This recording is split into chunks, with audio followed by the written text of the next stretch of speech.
Hello my friends, I'm Duchess and welcome to my YouTube channel. Today I'm going to show you guys how I space out my panels for my webtoon. Let's get started. Before we begin, I just wanted to give a quick disclaimer. I am not a professional webtoon creator or artist, but these videos that I make are mainly based off my personal experiences with making webtoons and making art. Alright, so I got a request this week to show how I know how much space to put at the beginning of a canvas strip and at the end, and yeah. So thank you so much to Taylor is Trying for requesting this video. I'm going to give you guys a little bit of background information, which is kind of a lot of background information, to help you guys to understand the reason behind why I space out my panels this way, and just to really make it make sense for you guys. So it's going to be a little bit of explaining, but I'll show you guys as I explain. First off, let's talk about the canvas size for webtoons. So Webtoon requires a specific canvas size that you upload when you're publishing your webtoon, and that is 800 by 1280 pixels. And so this is what I'm going to call a canvas, just to make it simple for this video.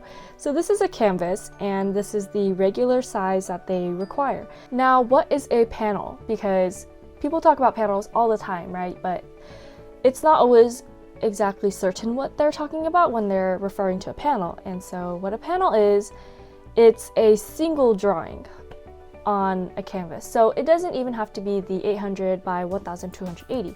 If it's longer, the amount of drawings on that strip are panels. So if we draw one image here, that will be equal to one panel. When you make a webtoon, I highly recommend that you draw on a canvas that is longer than the regular 800 by 1280 pixel canvas, because it's much better for spacing and making sure that your webtoon flows smoothly, and it's just so much more convenient in many different ways. And yeah, so I would just recommend that you have a longer canvas. I'm going to make a canvas strip that is 4 times longer than the regular canvas size for webtoon uploads.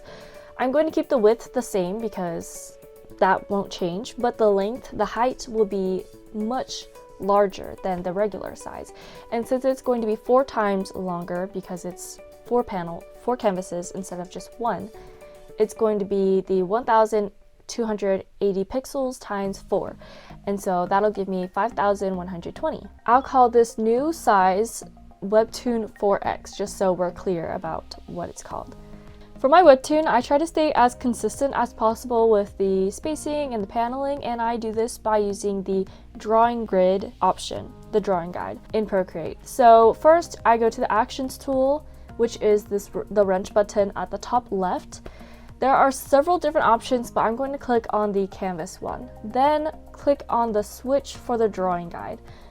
My usual rule for spacing in my webtoon is 1 panel per canvas. To figure out where I want to place my panels, I'll click Edit Drawing Guide and make sure that it's set up to the 2D grid option at the bottom. This helps me to divide the canvas strip so I know how much space to put between panels at the beginning and at the end. Now, I always divide a single canvas into 4 parts. Let me show you guys a simple example. First, we're going to go straight to a regular canvas size, which is the 800 by 1280. This is the normal required webtoon uploading size. I'll open the drawing guide and divide this into 4 parts. So you have to adjust the grid size at the bottom right. You can also increase or decrease the thickness and opacity of the guidelines, and you can even change the color of them. At the top, there's a slider to change the colors. So for the single canvas, I divide it up into 4 parts using the drawing grid. Let's get back to the 4X canvas. This 4X canvas is 4 times larger than the regular canvas because we want to be able to see and draw more panels at a time. And so if one single canvas is divided up into 4 parts, the 4X canvas should be divided up into 16 parts, right? Because 4 times 4 is 16.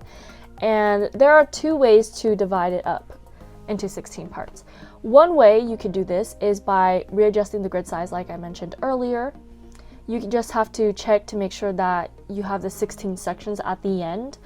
The strip is always divided into 2 parts down the middle, and then each canvas is divided into 2. So it's in the middle, and then there's 2 for each canvas, like that. So that's why each canvas has 4 parts.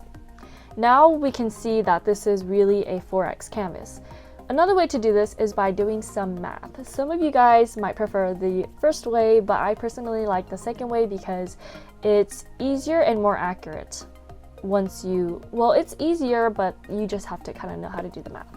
But anyways, earlier we calculated that the regular length, which was 1280 pixels times 4, is 5120 pixels. And so that's the whole height of the canvas strip that we're working on right now. For 4 canvases all together in the 4x canvas size canvas strip, there's going to be 2, 2, 2, 2. Multiply the 2 rectangles on the side times the 4 canvases in total, which will be 8. Then we divide the whole height of the canvas strip, which is 5120 by 8, and we get 640. So when we go down to the grid size, there's this light gray button at the bottom, and that's where we can input the size that we want. So I'm just going to put 640, and this will divide the canvas for us perfectly. And it might not actually align just right, so you can move the grid around by pressing the blue dot here, and then you can make it more even.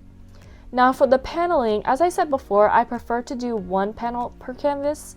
This is a 4x canvas, so it would be ideal to have 4 panels here as well. However, it does depend, because sometimes you'll have bigger panels for, the prettier ones, or maybe the establishing shots, background shots. And then you'll have smaller panels for maybe more minor things. So it can definitely change, but for this video, I'll be doing 4 medium panels. I like to leave half of a rectangle at the beginning and at the end of the canvas strip, at least. But if there's more space, that's even better, because I think it looks neater if you have more space instead of it all being cluttered up together. And so this is a rectangle. It's one of the sections of the canvas, which is why it's important for me to make sure that I get the grid done first and I get it done right.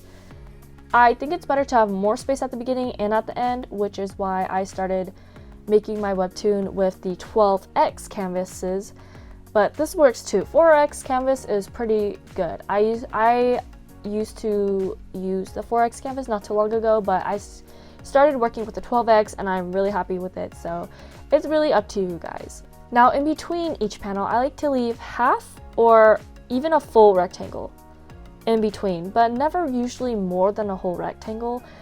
That way you have room for dialogue and readers can take time to enjoy 1 panel at a time. If you do need more space than a whole rectangle, then you can definitely do that, because sometimes you do have a little bit more dialogue than others, or for time transitions or transitions to a different time, different place, you do want more space. But generally, if it's just a whole single conversation or a whole scene, you don't want to have too much space, because then it might seem like a time skip or something. Alright, so I hope this video answers your questions, and I hope that it has helped you guys to understand how I space out my panels. I included this information in my Webtoon tutorial video that I made a while back, but I did talk really fast and I went through it really fast, so I'm not even sure if anybody understood what I was talking about. So hopefully this video clears it up and it's not too confusing. Let me know down in the comments below if this video was helpful. That is all I have for you guys this week. If you guys enjoyed this week's video or learned something new, please give it a big thumbs up, subscribe, and click the notification bell to get notified. Thank you so much for watching. I hope to see you next week.